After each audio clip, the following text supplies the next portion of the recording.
नमस्कार, PNI talk में आपका स्वागत है। मैं पवन राज सिंह और आज आपको मिलवाने वाला हूं एक ख़ास शख्सियत से। डॉक्टर को भगवान के रूप में देखा जाता है और ऐसे ही एक डॉक्टर को आज आपसे मिलाने वाले हैं। नाम है डॉक्टर महिपाल सिंह, जो कि नोएडा में बच्चों के लिए, दिव्यांगजनों के लिए बहुत ज़्यादा कारगर इलाज कर रहे हैं। और ऐसे से इलाज किए उन्होंने जो कि बड़े डॉक्टर, बड़े हॉस्पिटल्स के डॉक्टर्स ने उनको मना कर दिया कि ये शायद नहीं चल पाएंगे, लेकिन डॉक्टर साहब ने उनका इलाज किया और आज वो अच्छे से अपना जीवन यापन कर रहे हैं। तो आइए स्वागत करते हैं डॉक्टर महिपाल जी का। डॉक्टर साहब नमस्कार, हमारे स्टूडियो में आने के लिए आपका। नमस्कार जी, आपका भी तहे दिल से शुक्रिया यहाँ पर बुलाने के लिए, और आपकी ऑडियंस को भी मेरी तरफ से स्पेशल थैंक्स जो हमें सुन रहे हैं, देख रहे हैं जी। तो डॉक्टर साहब, सबसे पहले हम आपके बारे में, आपके परिवार के बारे में, आपकी शिक्षा दीक्षा के बारे में जानना चाहेंगे। जी। मेरे परिवार बहुत ही छोटा है पर ख़ानदान बहुत बड़ा है। मैं बेसिकली जौनपुर से रहने वाला हूँ और मेरे फादर शुरू से ही फॉरेन में रहे हैं, दुबई और सऊदी अरब। उनकी अलीशा कंपनी में डिज़ाइनिंग इंजीनियर थे एसी में। जी। और मेरा ब्रदर जो है वो क्राइम रिपोर्टर भी है और उसका कुछ एडवर्टीज़मेंट का काम है। मेरी सिस्टर बॉम्बे में है, उसका फार्मा का काम है, मेडिसिन से रिलेटेड। जी।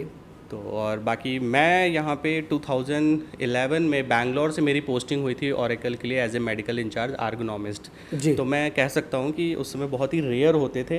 तो मेरी नॉलेज में शायद मैं पहला ही आर्गोनॉमिस्ट था जो यहाँ पे पोस्टेड हुआ था रिक्यूब हॉस्पिटल से। जी। तो 2011 से आज तक का सफ़र है। तो फिजियोथेरेपी आपने चुना अपने जीवन में, तो इसकी कोई ख़ास वजह? हाँ, फिजियोथेरेपी चुनने के लिए बहुत बड़ी वजह थी कि पहली चीज़ तो बाकी जो भी डिपार्टमेंट्स थे जो काम करने के होते हैं, आईटी सेक्टर्स थे, वैरायटी ऑफ सेक्टर्स थे, तो उसमें कुछ ऐसा नहीं था जिसमें आप बदल सकते हो कुछ।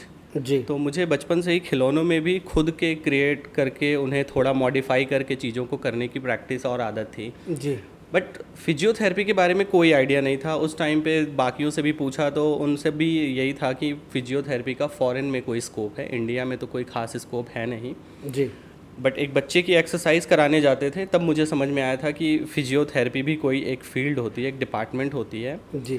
तो स्टार्ट किया था वहाँ से हमने कि अब हम फिजियोथेरेपी ही चूज़ करके देखते हैं, यहाँ पे एटलीस्ट जो करेंगे वो हम करेंगे। तो जानना चाहेंगे ये फिजियोथेरेपी और रिहैबिलिटेशंस में क्या अंतर है? ये मेरी फिजियोथेरेपी जर्नी से ही जुड़ा हुआ है कि मुझे भी पहले नहीं पता था कि फिजियोथेरेपी क्लिनिक और रिहैबिलिटेशन में क्या अंतर है। जी।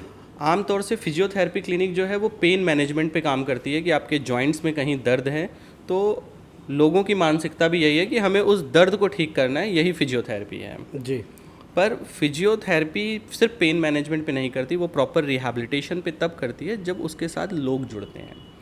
तो ये एक टाइम था, एक बच्चा था जिसकी थेरेपी के लिए हम सेंटर पे जाते थे, तो वहाँ पे उसकी फिजियोथेरेपी होती थी और उसके बाद कई महीनों तक उसकी फिजियोथेरेपी कराई गई। और फिर हमने डॉक्टर से पूछा कि डॉक्टर साहब, ये बच्चा जो है इतने सालों से थेरेपी करा रहे हैं पर ये चलेगा कब, जी, बोलेगा कब? जी। तो उन्होंने कहा देखो सर, फिजियोथेरेपी से हम इसकी मांसपेशियों में ताकत बढ़ा रहे हैं।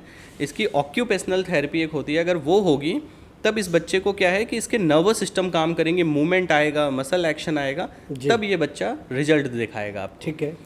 मैंने कहा ठीक है जी, एक ऑक्यूपेशनल भी ज्वाइन कर लेते हैं जी। फिर एक बगल में ही सेंटर था, वहाँ ढूंढ के, बड़े रेयर मिलते हैं ये ऑक्यूपेशनल थेरेपिस्ट, उन्हें भी ज्वाइन किया गया। जी। अब 2-2 सेशंस कराना स्टार्ट हुआ। तो पहले फिजियोथेरेपी कराओ, फिर ऑक्यूपेशनल थेरेपी कराओ, फिर 4-6 महीने बीत गए उस जंग को लड़ते हुए। फिर एक दिन बैठे, मीटिंग हुई, उन्होंने रिव्यू के लिए बुलाया। फिर हमने कहा सर देखो, ऑक्यूपेशनल भी करा लिया, फिजियो भी करा ली, कुछ मूवमेंट तो आए पर ऐसा कोई चेंजेस नहीं आया, ये बोल नहीं रहा है, समझ नहीं रहा है बाकी चीज़ें। तो उन्होंने कहा सर देखो, बुलवाने के लिए होता है स्पीच थेरेपिस्ट। जी। जब स्पीच थेरेपी इस बच्चे की होगी तो बच्चा बोलना शुरू करेगा, तब आपको पता चलेगा कि इम्प्रूवमेंट कितना आएगा। जब बोल ही नहीं रहा है तो आपको पता कैसे चलेगा? जी। तो इसकी स्पीच थेरेपी करवाइए, तब आपको अंतर आएगा। तो सर पे हाथ थोड़ी देर रखा गया, उसके बाद फिर से हिम्मत जुटाई गई कि चलो जी स्पीच थेरेपी भी करते हैं। फिर स्पीच थेरेपी भी एक ढूंढा गया, उसे ज्वाइन किया। फिर स्पीच थेरेपी कराते कराते काफ़ी टाइम बीता, फिर उनसे पूछा गया। जी। फिर उन्होंने एक और सब्जेक्ट बता दिया कि सर, स्पेशल एजुकेशन एक चीज़ होती है कि जब ब्रेन में आपकी चीज़ें 100 बार बोलेंगे तो बच्चा एक बार ग्रास्प करेगा, फिर उसको पढ़ेगा, उसको समझेगा, जब अपनी चीज़ें वो एक्सप्रेस करेगा, एक्सप्लेन करेगा, तब जाके वो बोलेगा। जब बोलेगा तब वो जो मूवमेंट आए हुए हैं उसे करेगा, जी फिर उस जो मूवमेंट करेगा उसके लिए फिजियोथेरेपिस्ट है जो हेल्प कर रहा है मांसपेशियों और हड्डियों में। तो मैंने कहा सर ऐसे तो एक फिजियोथेरेपी क्लास, एक स्पीच थेरेपी की क्लास, एक स्पेशल एजुकेशन की क्लास, एक ऑक्यूपेशनल की जी। क्लास, अब तो ये 4-4 सेशन हो गए एक बच्चे के। टाइम टेकिंग और कॉस्टली भी होएगा फिर। अब वो एक एक सेशन का सेपरेटली पे करना, चार्ज करना, वो अपने आप में टफ, उनकी अपॉइंटमेंट लेना, फिर साथ में हमारा स्कूलिंग कॉलेज वो सारा डिस्टर्ब होना। जी तो कहीं ना कहीं मेंटली, फिजिकली, फाइनेंशियली इन सब से टॉर्चर।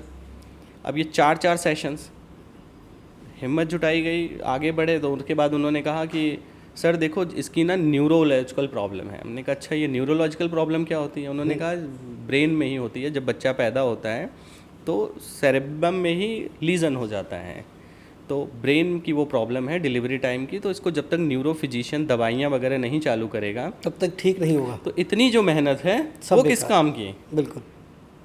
तो हमने कहा ये पहले बताते। तो कहे नहीं ये सब एक साथ चलता है। हमने कहा अच्छा जी। फिर न्यूरो के पास गए तो हमने कहा सर देखो फ़ीस आप डबल दे देंगे हम, मगर आज हमने फ़ीस जो जमा की है बच्चा दिखाने की नहीं की है।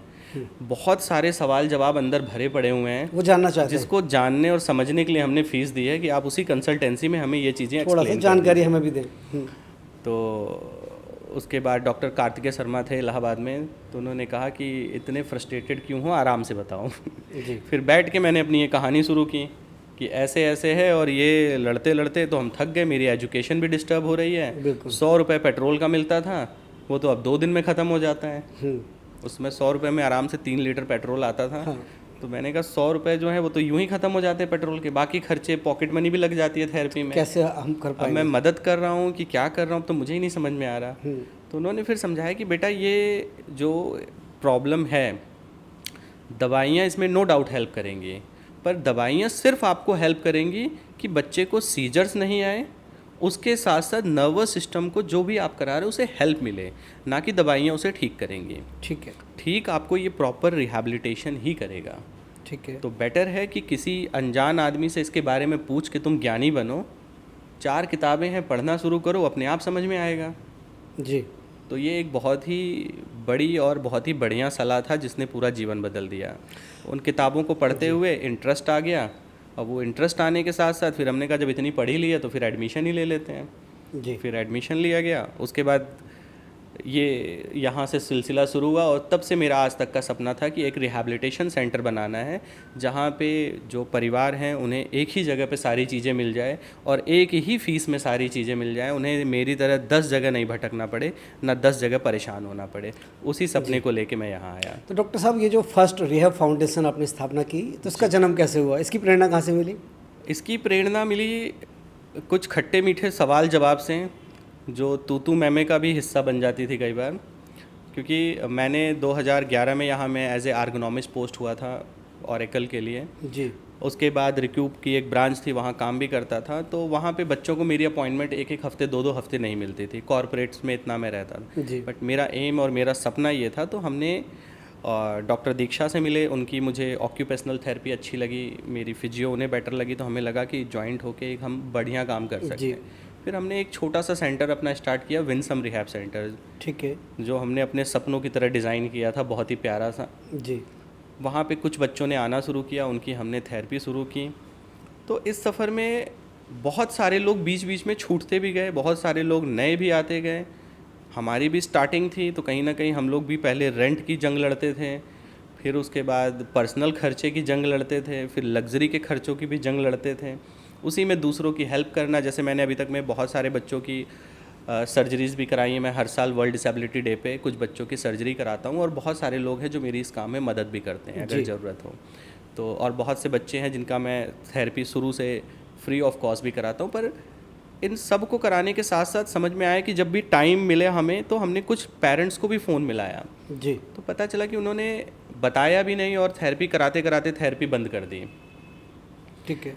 तो पूछा कि क्यों, तो उन्होंने कहा सर हमारी सैलरी इतनी कम है, अब जॉब अगर चली गई तो अब हम घर का रेंट मैनेज करें या हम फ़ीस मैनेज करें, और बार बार कहना भी अच्छा नहीं लगता कि डिस्काउंट दे दो। तो समझ में आया कि हमारा अच्छा नेचर ही कई बार हमारे लिए ख़तरनाक बनता है। जी। हमने स्टार्टिंग में उन्हें डिस्काउंट दे दिया, तो अब उन्हें लगा कि हम एक तो कम प्राइस में वैसे ही ज़्यादा थेरेपी ले रहे हैं, अब हम और कैसे कहें कि कम कर दो।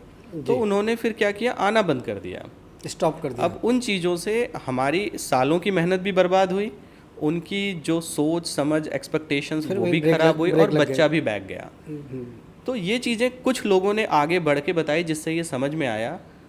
फिर हमने स्टार्ट किया कि जो हमारी मुहिम, एक हम first one rehab foundation start करते हैं, जी ताकि पेरेंट्स को भी अजीब ना लगे कि अगर हम नहीं पे कर रहे हैं तो चलो ये एनजीओ की तरफ से हमें करा रहे हैं। तो एक मेंटल सेटिस्फैक्शन उन्हें पहले से एक ग्राफ बन गया।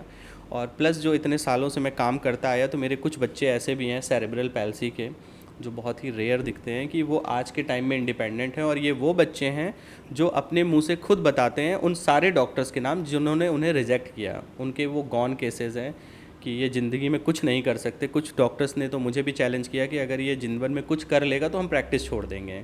Oh great. बट आज वो बच्चे अच्छे से पढ़ाई करके नॉर्मल तरीके से बैंक में जॉब कर रहे हैं, कॉलेजेस में हैं, स्कूल्स में हैं, डीपीएस के आरके पुरम की स्कॉलर हैं, नोएडा के डीपीएस में स्कॉलर हैं। और अभी एक बच्चा है ऑर्थोक्राइफोसिस मल्टीपल कंजेनाइटा का, जो कि इंटरनेट पे भी नहीं है, अभी उसकी कोई रिसर्च ही नहीं है, बहुत रेयर डिजीज़ है और इसमें जनरली कोई इम्प्रूवमेंट नहीं होता। बट वो आज के टाइम में करोड़ीमल कॉलेज में उसका भी एडमिशन हुआ है और वो अच्छे से अपने ड्राइवर के साथ जाके पढ़ाई करता है। तो मैंने first one rehab foundation start किया कि एक उन बच्चों की प्रेरणा के और हौसले के लिए कि जो उन्होंने सफ़र किया है वो दूसरों के लिए मिसाल बने और उनकी मदद वो खुद करें। जी मैं मदद करूं, ना कि मैं एज ए बॉस उसे लीड करूं। बच्चों के हौसलों को उड़ान देने के लिए, उनके सपनों को साकार करने के लिए जन्म हुआ फर्स्ट वन रिहैब फाउंडेशन का, जो कि हमारी सुरभि जैन हैं, वो खुद सीपी क्वाड्रिप्लेजिक हैं और उनकी बहुत सारी सर्जरीज उनके जीवन में हुई हैं, लगभग 28-29 छोटे छोटे जॉइंट करेक्शन की। वो वहाँ की सेंटर मैनेजर हैं, जो हर पेरेंट्स की काउंसलिंग करना, समझाना, क्योंकि हम 5 साल थेरेपी की पढ़ाई करते हैं, उसे परफेक्शन के लिए 2 साल और पढ़ लेते हैं जी। बट उस बच्चे के पास प्योर प्रैक्टिकल 30 साल 35 साल का एक्सपीरियंस है, जिसने खुद कराई। तो उससे बेटर एक्सरसाइज कोई नहीं करा सकता जी। तो वो सेंटर मैनेजर हैं। सौम्या सोनी हैं, वो स्पास्टिक क्वाड्रिप्लेजिक हैं, वो हमारी डिजिटल मीडिया मैनेजर है। उनकी एक इन हाउस मैगज़ीन है, इन हाउस उन्होंने आप ही लोगों से प्रेरणा लेकर अपनी खुद की न्यूज़पेपर बनाई है, जो मंथली वो रिलीज़ करती हैं कि पूरे महीने फर्स्ट वन रिहैब फाउंडेशन में उन लोगों ने क्या क्या किया है जी। वो सब आपके फॉर्म में टोटल एक्टिविटीज़ का एक संग्रह करके एक बुक प्रकाशित करते हैं। वो हर महीने अपनी निकालते हैं और उन्हें बड़ा अच्छा। और मुझे वो मैगज़ीन और न्यूज़पेपर इतना प्यारा है क्योंकि उसे बनाने के लिए मैंने इन बच्चों पे 12 साल मेहनत की है। तो वो मेरे लिए गोल्ड मेडल होता है। इसलिए मैं हर किसी को चाहता हूँ, जब भी कोई मुझे मिलता है, सर बुके वुके नहीं, इसके साथ एक फ़ोटो खिंचा लो प्लीज़। जी। आपके जीवन में एक प्रसिद्ध है ग्रंथ, उसके बारे में थोड़ा सा जानना चाहेंगे। ग्रंथ जो है वो ऑर्थोक्राइफोसिस मल्टीपल कंजेनाइटा का पेशेंट है, इसके लिए डॉक्टर्स भी पेन रख देते हैं। तो मैक्सिमम डॉक्टर उसके लिए कुछ भी नहीं लिखते, ना ही उसके लिए कोई स्टडी है, रिसर्च है, बहुत छोटी छोटी कहीं कहीं हल्की फुल्की। और यूट्यूब और गूगल पे भी वो केस नहीं मिलता। एक केस था कुछ सालों पहले, हम ढूंढ रहे थे, तो उसकी काफ़ी सर्जरीज हुई थी बट बाद में वो भी हटा दिया गया था वहाँ से। जी। पर और ग्रंथ थे, उनकी सिटिंग भी प्रॉपर नहीं थी, काफ़ी लूज़ मसल्स होती है, उसमें बोन का डेवलपमेंट प्रॉपर नहीं होता है और मसल एक्स्ट्रा फैटी होती हैं, ऑर्गन भी प्रॉपर डेवलप नहीं होते जी। पर रेगुलर एक्सरसाइजेज और बाकी सारी चीज़ों से और उनके पेरेंट्स की जो लगातार हर रोज़ की मेहनत थी, पूरे दिन रात वो किस उठाना कराना एक्सरसाइजेज। पहले मैं घर जाके भी कराता था जब मेरे पास क्लिनिक नहीं थी जी। फिर क्लिनिक के बाद वो आना शुरू किया, अभी भी एग्ज़ाम के टाइम में मैं जाता हूँ। तो ये 2 वे मेहनत थी, जो उधर से भी और इधर से भी। तो हम सब लोगों ने मिलके आज ग्रंथ को इस काबिल पहुंचा दिया है, उनके पेरेंट्स लोगों ने भी मिलके और हमने, कि वो आज के टाइम में कॉलेज में है और वो एक अच्छी पढ़ाई कर रहा है और वो बहुत लोगों के लिए मदर ने भी बहुत संघर्ष किया है। उनकी मदर ने ही सबसे ज़्यादा किया है। मैं तो अपना काम करता हूँ, फिजियोथेरेपिस्ट हूँ, पूरे दिन एक्सरसाइज ही कराता हूँ, पर उन्होंने सबसे ज़्यादा किया और मैंने देखा, इसीलिए बहुत ज़्यादा मैं उनकी रिस्पेक्ट भी करता हूँ और वो मेरे लिए आइडियल भी हैं। उनके चेहरे पे ना सिकन आती है ना थकान आती है और वो आज भी, ग्रंथ का वेट उनसे ज़्यादा ही होगा थोड़ा, पर वो फिर भी उसे लिफ्ट करते हैं, बिठाते हैं, सारी चीज़ें। मैं इसलिए नहीं करा कि उनकी जिम्मेदारी है, मैं इसलिए समझाना कि बहुत सारे और भी पेरेंट्स आते हैं जो इन जिम्मेदारियों से बहुत दूर रहना चाहते हैं जी। उन सब के लिए ये प्रेरणा है कि उन्होंने किस तरीके से इन चीज़ों को की है, उन्होंने खुशी खुशी, उन्होंने हैप्पी होकर किया है, उन्होंने उसके लिए जो मेहनत की है कि वो इंडिपेंडेंट और नॉर्मल। आदर्श महिला। हर पेरेंट, जैसे अब हमारे पेरेंट्स भी हैं, हमारी छोटी छोटी चीज़ों के लिए भागते हैं, दौड़ते हैं, बस तरीके बदल जाते हैं। उन्होंने भी वही किया है, बस तरीका अलग था जिसमें थोड़ी लेबर एक्स्ट्रा थी। पर उसे देखकर बाकी पेरेंट्स को समझना चाहिए कि अगर हम लगातार मेहनत करते हैं, इस तरीके से परिश्रम करते हैं, ऐसे जिद्दी होते हैं, ऐसे फाइटर बनते हैं, तो एक बहुत छोटी सी कहानी थी कि धागे से भी हम ईंट काट देते हैं। जी बिल्कुल। तो उन्होंने अपनी लगातार मेहनत से उस बैरियर को तोड़ गिराया है, जिस बैरियर पे इंटरनेशनल लेवल पे स्टैंप लगा था कि इन बच्चों में कुछ नहीं हो सकता, वो करके दिखा दिया। वो उन्होंने करके दिखा दिया है। डॉक्टर साहब, आपके जीवन की कोई घटना या ऐसा कोई वाकया जो आप बताना चाहें जिसने आपके जीवन में कुछ बदलाव लाया हो? मैं तो इन्हीं बच्चों के साथ ही कह सकते हैं कि बड़ा हो गया। जी। तो ऐसा कोई बहुत ज़्यादा नहीं था, पर हाँ, बदलाव में सबसे अच्छा यही था कि जब इन बच्चों में इम्प्रूवमेंट आता है, जब इन बच्चों में थोड़ी सी अच्छी इम्प्रूवमेंट्स आती हैं, ये कुछ कुछ करने लगते हैं, तो वो मेरे जीवन के लिए हर दिन बदलाव होता है। और मैं कोशिश करता हूँ कि चीज़ों, जब मैं डिप्रेशन में जाता हूँ या परेशान होता हूँ, या सबके पास फैमिली है, रिलेटिव हैं, छोटी मोटी चीज़ें चलती हैं, तो मेरा सेंटर जो है वो इन सारी चीज़ों से अलग रहता है। वहाँ एक अलग ही माहौल है, एक अलग ही खुशी है। तो वहाँ आपको ऐसी चीज़ें कभी तंग नहीं करती हैं कि मेरे पास ये है या वो नहीं है, या इन चीज़ों से परेशान होना चाहिए या उनकी बातों से परेशान होना चाहिए। जी। तो समझ में आता है जिसके पास इतना है वो भी बहुत खुश है, जिसके पास इतना है वो भी बहुत खुश है। वो और शायद वहाँ सब इतना बराबर, खुश नहीं है। वो सब एक जगह पे रहते हैं। उस जगह पे मैक्सिमम लोगों ने कहा है कि हम आके अपनी खुशी ढूंढते हैं, हमें इस बिल्डिंग से बाहर जाते ही वो खुशी नहीं मिलती जो यहाँ मिलती है। हाँ, तो मेरे जीवन का सबसे बड़ा बदलाव यही है। इन बच्चों के साथ आने के बाद मुझे बाकी लोगों की बातें बुरी नहीं लगती है। अब कोई मुझे कुछ भी कहे तो मुझे बुरा नहीं लगता, अजीब नहीं लगता। तो मेरा पूरा टाइम इन्हीं लोगों के साथ निकलता है। मेरी क्लिनिक मॉर्निंग 10:30 से रात के लगभग 11 साढ़े 11 तक चलती है, और वो दिन कहाँ जाता है बिल्कुल नहीं पता। अच्छा महिपाल जी, एक चीज़ और जानना चाहेंगे कि फिजियोथेरेपी के बारे में कुछ मिथ हैं, तो ऐसे कौन से मिथ हैं जो सच में बदलने चाहिए? पहले तो एक जनरल कॉन्सेप्ट है लोगों के अंदर कि फिजियोथेरेपी जो है वो 4 मशीनें ही हैं। ओके। कि जैसे पेशेंट हमारे पास भी आते हैं, कहते हैं भैया वो IFT नहीं लगाया, वो टेंस नहीं लगाया, या वो सेक नहीं किया। तो वो 4 मशीनें ही फिजियोथेरेपी नहीं है, या सिर्फ दर्दों में आराम देना ही फिजियोथेरेपी नहीं है। जी। सर्जरी से पहले आपकी मांसपेशियों में ताकत लाना, उनकी स्ट्रेंथ लाना, ये भी फिजियोथेरेपी का काम होता है। जी। सर्जरी के बाद जो मसल्स ने अपनी स्ट्रेंथ खोई है, जो बॉडी में वीकनेस आई है, उसकी स्ट्रेंथ वापस लेकर आना भी फिजियोथेरेपी है।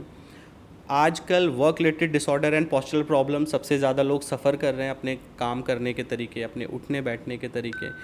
इसकी वजह से जो न्यूरोमस्कुलर स्केलेटल चेंजेस है वो भी फिजियोथेरेपी ही करेक्ट करता है। आपके इंटरनल ऑर्गन की वजह से आपके जो मसल्स में चेंजेस आते हैं या नर्वस सिस्टम में जो चेंजेस आते हैं, वापस उनका उस पुरानी पोजीशन पे लेके आना, ये भी फिजियोथेरेपिस्ट का ही काम है। जी। तो अगर देखा जाए तो फिजियोथेरेपी मेडिकल की स्पाइन है। जी। तो बिना फिजियोथेरेपी के मुझे नहीं लगता कि मेडिकल प्रोफेशन में और कोई भी डिपार्टमेंट रन कर सकता है, क्योंकि फिजिशियन से लेके न्यूरो सर्जन तक बिना फिजियोथेरेपिस्ट के आज के टाइम में चलना तो नामुमकिन है, अगर उनके पास सही फिजियोथेरेपिस्ट है तो। न्यूरो रिहैबिलिटेशन, मेडिसिन और सर्जरी के बाद 100% फिजियोथेरेपिस्ट ऑक्यूपेशनल थेरेपिस्ट के पास ही रहता है, जहाँ से वो वापस इम्प्रूव करता है। ऑर्थोपेडिक सर्जन की भी सर्जरी के बाद ही थेरेपी काम करती है। जी। गायनी में भी डिलीवरी से पहले और डिलीवरी के बाद थेरेपी ही काम करती है। आपके जितने क्या सेंसरी पेशेंट हैं उनमें भी थेरेपिस्ट ही काम करते हैं। आज की ज़रूरत बन चुकी है फिजियोथेरेपी। आज की ज़रूरत बन चुकी है फिजियोथेरेपी, इसमें तो कोई दो राय नहीं है। तो अगर बात करें डॉक्टर साहब, आज की जो ज़िंदगी है भाग दौड़ भरी ज़िंदगी है, किसी के पास समय नहीं है अपने खाने के पीने के रेस्ट का नहीं है, दिन रात लगे पड़े हैं कि कुछ कर लें, तो क्या कहेंगे आप, कितनी ज़रूरत है फिजियोथेरेपी की और कैसे बदलाव होना चाहिए और क्या फ़र्क पड़ रहा है जीवन शैली पे इसका? देखिए, दो चीज़ें होती हैं। अगर आप, जैसे मैं सबको समझाता हूँ कि बॉडी और ब्रेन का बड़ा सॉलिड कॉम्बिनेशन होता है। जी। अगर ब्रेन बहुत हेल्दी और स्ट्रॉन्ग है तो ऑटोमेटिक आपकी बॉडी हेल्दी स्ट्रॉन्ग रहती है। ठीक है। कि आपने कुछ नहीं पहना फिर भी कॉन्फिडेंट है, अरे ठीक है चलता है, सब बढ़िया है, सब ठीक है। एंड अगर ब्रेन थोड़ा सा भी डिस्टर्ब है तो आप ये शर्ट अच्छी नहीं लग रही है, ये प्रेस नहीं है, ये पैंट ऐसे नहीं है, आप ऑटोमेटिक अपनी ही अच्छाइयों में बुराइयां ढूंढना स्टार्ट कर दोगे। ठीक है जब बॉडी हेल्दी नहीं है तो वो आपके ब्रेन को ऑटोमेटिक टॉर्चर करती रहती है। जी आज के टाइम में क्या है, फिजिकल एक्टिविटी लोगों की कम हो गई है, जी मेंटल स्ट्रेन हद से ज़्यादा बढ़ गया, तो वो इतने ज़्यादा स्ट्रेस्ड और टेंस रहते हैं कि ब्रेन में अपने ऑक्सीजन ही कम कर लेते हैं, अपने आप में इतने इरिटेटेड हैं, वैरायटी ऑफ टेंशन के नाम आ गए हैं। अब तो हम डॉक्टरों ने भी नहीं पढ़े जितने हमें पेशेंट बता जाते हैं कि हमें एंजाइटी हो रही है, हमें फॉगी एंजाइटी हो रही है, या वैरायटी और भी कई नए चीज़ें नए हैं। नामों के साथ मतलब इतना तो हमारे सिलेबस में भी नहीं था जितने टाइप की एंजाइटी और डिप्रेशन मिल आज के चुकी है। टाइम में पेशेंट में है। ठीक है तो जस्ट ये सारा का सारा मेंटल स्ट्रेस है। रीज़न इज़ कि उनके पास फिजिकल एक्टिविटी करने की जगह नहीं है, और इस काम करने के साथ साथ उनके पास वजह भी नहीं है। तो ऑब्वियस सी बात है, अगर आपका ब्रेन इतना ऑक्यूपाइड अपनी चीज़ों में रहेगा तो फिजिकल हेल्थ डाउन होगी, तो ऑटोमेटिक आपका ही स्केलेटल से आपकी ही मसल्स इंजर्ड होना स्टार्ट हो जाती हैं। क्योंकि हमारा जो शारीरिक ढांचा है, अगर मैं बहुत ही ले मैन लैंग्वेज में बताऊं, तो हड्डियां जो हैं ये हमारा सरिया है। तो ये सारी हड्डियां जो हैं ये सरिया हैं, इनमें लिगामेंट टेंडन होते हैं जो उन हड्डियों को जोड़ते हैं, जैसे वो तारों से बांधते हैं। जी ठीक है, उसके बाद जो आपके बिजली के सारे कनेक्शन हैं वो हमारी नर्वस सिस्टम है कि जो वायरिंग्स उसमें जाती हैं कि अब हम इससे कौन सा स्विच ऑन करेंगे, तो वो सारी उसके ऊपर डली रहती हैं। उसी में पाइपलाइन भी डलती हैं जिनमें हमारी ब्लड्स और बाकी ऑर्गन्स की चीज़ों के भी काम चल रहे होते हैं। उसके ऊपर डालते हैं सीमेंट का प्लास्टर, उसे हम मसल्स कह सकते हैं सीधे सीधे। एंड मसल्स के उसके ऊपर प्लास्टर के हम एक पुट्टी लगाते हैं, उसे हम कहते हैं फेशिया, जो हमारी मसल मेमोरी को जिंदा कर रखती है। ठीक है मसल मेमोरी होती है, जैसे मेरी आंखें बंद हैं फिर भी मैं ये टच कर रहा हूँ, लकड़ी है, इनके बीच में लाइनिंग है, ये लाइनिंग कितनी मोटी पतली है, ये कपड़ा है, किस टाइप का कपड़ा है, कैसा टच किया, ये मसल मेमोरी हमारे ब्रेन को इन्फॉर्म करती है कि मैंने हाथ में क्या टच किया है, क्या पकड़ा है। ठीक है क्योंकि हम आंखें बंद कर लें फिर भी पता है ये नोज़ है, ये आइस है, ये ईयर है, और हाथ हमारा कहीं गलत नहीं जाएगा। इचिंग भी हो तो एग्जैक्ट उस डॉट पॉइंट पे जाके। करेक्ट तो ये इन सब की मेमोरीज़ हैं, ये काम करती है फेशिया, जिसे हम पुट्टी कहें। अब इसके ऊपर आता है पेंट, जो हमारी स्किन है। तो जितनी अच्छी पुट्टी है उतना हेल्दी और शाइनिंग करेगा आपका पेंट। वैसे ही जितनी अच्छी आपकी मसल्स स्ट्रेंथ है, जितनी अच्छी आपकी फेशिया है, उतनी ही ग्लो करेगी आपकी स्किन।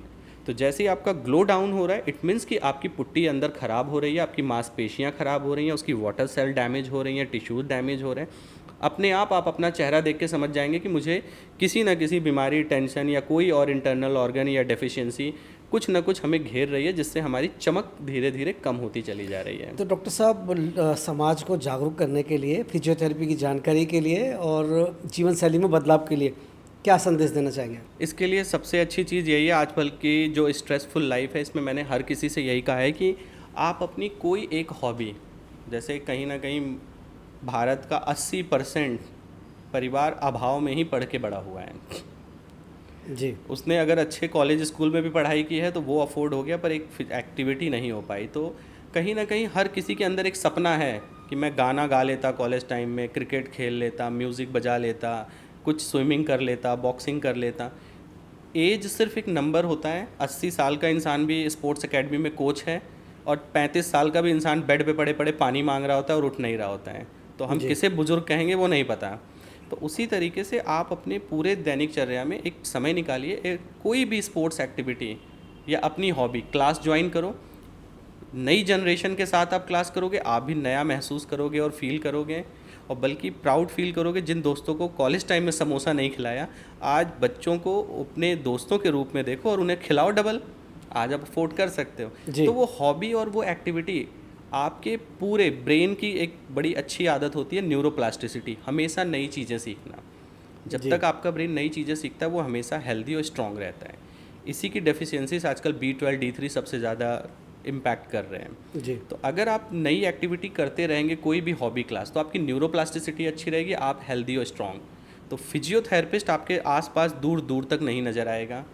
दूसरा, ये बेड के ऊपर लेटकर फ़ोन चलाना, वो जो 2 पिलो लगा के लंबा लेटते हैं, जैसे अभी मैं बैठा हूँ, मैं अपनी थाइस पे हूँ, आगे आगे टेल बोन पे हूँ और पीछे L4 L5। तो ऐसे ही छोटे छोटे पॉस्चर होते हैं जो हर 5 डिग्री पे आपकी मसल एक्शन चेंज करते हैं। जी ये तब होता है जब हम एक चीज़ पे कंसंट्रेट करते हैं, तो अपने मसल्स में होने वाली इन्फॉर्मेशंस को अवॉइड करते हैं। जैसे हम बाप से बातें कर रहे हैं, मेरा ये हाथ थकेगा, मैं ये, इधर थकेगा ऐसे, तो बात करते हुए हम साइन लैंग्वेज यूज़ करेंगे, बट फ़ोन चलाते हुए नहीं करते। तो उसी से हमारी मसल्स और बाकी चीज़ें डैमेज होती हैं जब हम एक ही चीज़ के ऊपर नॉन स्टॉप काम करते हैं और हमारा ब्रेन उस पर्टिकुलर स्ट्रेस को रिकॉल नहीं करता या पोस्चर चेंज नहीं करने देता। तो अगर आप इस तरीके से थोड़ी सी अपनी एक्टिविटी या हॉबी को ज्वाइन करते हैं तो आपकी बॉडी में होने वाले चेंजेस, आपके न्यूरो के ब्रेन के होने वाले चेंजेस आपको इन सारी बीमारियों और तकलीफ़ों से बहुत दूर रखेंगे। तो ये मान लिया जाए कि जीवन में छोटे छोटे बदलाव करके अपना जीवन अच्छा स्वस्थ जीवन जिया जा सकता है। हाँ, अगर आपके पास हर रोज़ दिन में चेहरे पे स्माइल लाने और देने की वजह है तो आप बीमार नहीं होंगे और दूसरों को भी खुश और हेल्दी रखेंगे। तो डॉक्टर साहब, एक अंतिम सवाल, जी, आपकी भविष्य की योजनाएं क्या है? आप क्या करना चाहते हैं नया? मैं सिर्फ चाहता हूँ कि इन बच्चों का एक अच्छा हॉस्पिटल हो, एक बढ़िया हॉस्पिटल। जैसे सरकार की बहुत सारी योजनाएं हैं, लोग मुझे बताते भी रहते हैं। कई बार वो व्हील चेयर बाँटते हैं, छड़ियाँ बाँटते हैं, बहुत सारे सेंटर्स खोलते हैं। जी पर सही मायने में एक अच्छा रिहैबिलिटेशन जो उन पे काम करे और उन बच्चों को कैटेगराइज और डिवाइड करें, इसकी जानकारी और इसकी जागरूकता के लिए मैं काम कर रहा हूँ, जो उन्हें जानना चाहिए। जी हमारे यहाँ हार्ट हॉस्पिटल अलग है, ऑर्थो अलग है, न्यूरो अलग है, पर जब इन बच्चों की बात आती है तो जी। कुछ सेंटर होंगे जो मुझे जानकारी में नहीं है, पर मैक्सिमम सेंटर्स ऐसे ही हैं जहाँ पे हर बीमारी का बच्चा एक ही जगह है। जिन शारीरिक मानसिक समस्याओं से जो कमज़ोर हैं, वीक हैं, वो एक ही जगह पे, down syndrome, autism, autistic, CP, वो सब एक ही छत के अंदर हैं। जी। जब आप बीमारियों में, प्रॉब्लम में ही आप कैटेगराइज नहीं कर रहे हो तो आप कैसे करोगे? तो मेरा एक सपना है, और आज मैं नोएडा में भी बता सकता हूँ और दिल्ली में भी, इन बच्चों के लिए स्पेशली डॉक्टर बहुत रेयर हैं। जैसे अभी किसी बच्चे को फ्रैक्चर हो या जॉइंट से रिलेटेड प्रॉब्लम, तो एक ऐसा डॉक्टर नहीं है जो सिर्फ इन्हीं का कर रहा है। ऐसे कई डॉक्टर हैं जो बाकियों के करने के साथ साथ इनका कर रहे हैं। जी पर अगर उनसे बात करो तो इनकी एज अगर 30 साल है तो इनकी मसल्स और जॉइंट्स जो हैं वो 8 साल 6 साल होते हैं। उसके हिसाब से मेडिसिन का डोज, उसके हिसाब से इनका सर्जरी, या इनके हिसाब से सारी बाकी चीज़ें नहीं है। तो मेरा सपना है कि मैं एक ऐसा हॉस्पिटल भविष्य में बनाऊं जहां इनके लिए प्रॉपर ट्रेन किए हुए डॉक्टर, डेडिकेटेड टीम हो। एक डेडिकेटेड ट्रेन की हुई टीम हो जो इन्हीं के लिए काम करे। वो वैरायटी ऑफ केसेस के ऊपर रिसर्च करके इनके ऊपर एक्सपेरिमेंट ना करें। एक्सपेरिमेंट वगैरह नहीं करे। जहाँ पे अगर इन्हें सीजर्स आता है तो वो एक न्यूरो फिजिशियन हो जो स्पेशली सीपी बच्चों के लिए ही हो, एक ऑर्थोपेडिक जो सीपी बच्चों का ही हो, या स्पेशल बच्चों का ही ऑर्थोपेडिक सर्जन हो। अभी गायनी अगर देखा जाए तो सेरेब्रल पैल्सी बच्चों के लिए कोई स्पेशल गायनी नहीं है। मैक्सिमम लोग कीगल एक्सरसाइज बता देंगे या मेडिसिन, पर मसल बल्की है, यूट्रस में इम्बैलेंस है, थाई मसल्स एक्स्ट्रा हो गई है, लोअर एब्डोमेन डाउन हो गई है, या वैरायटी ऑफ प्रॉब्लम जिस पे हम थेरेपी दे रहे हैं उनके बारे में कोई नॉलेज नहीं है। तो हमें बड़ी प्रॉब्लम होती है उन बच्चों को ऐसी जगह दिखाना कि हम किस डॉक्टर को दिखाएं या कहाँ समझने जाएं। तो मेरा यही है कि आप सब लोग एक साथ मिलकर एक ऐसी सोच लेकर आएँ समाज के लिए, इन बच्चों के लिए भी, कि जैसे हर किसी के लिए हॉस्पिटल है, इनके लिए भी एक ऐसा हॉस्पिटल होना चाहिए कि इन्हें कोई भी प्रॉब्लम हो तो आंख बंद करके वो पेरेंट्स उस हॉस्पिटल में ले जाकर उनका ट्रीटमेंट करा सकते हैं। तो डॉक्टर साहब, हमारी शुभकामनाएं आपका भविष्य में एक हॉस्पिटल तैयार हो और आप सभी बच्चों की सेवा करें, लोगों को स्वास्थ्य लाभ पहुंचाएं। और दर्शकों से कहना चाहूँगा कि डॉक्टर साहब ने जो जानकारी दी है वो उनको अच्छी लगी होंगी और वो शायद अपने जीवन में कुछ बदलाव लाकर अपने जीवन को स्वस्थ कर सकते हैं। और यही कहना चाहूँगा, देखते रहिए PNI टॉक।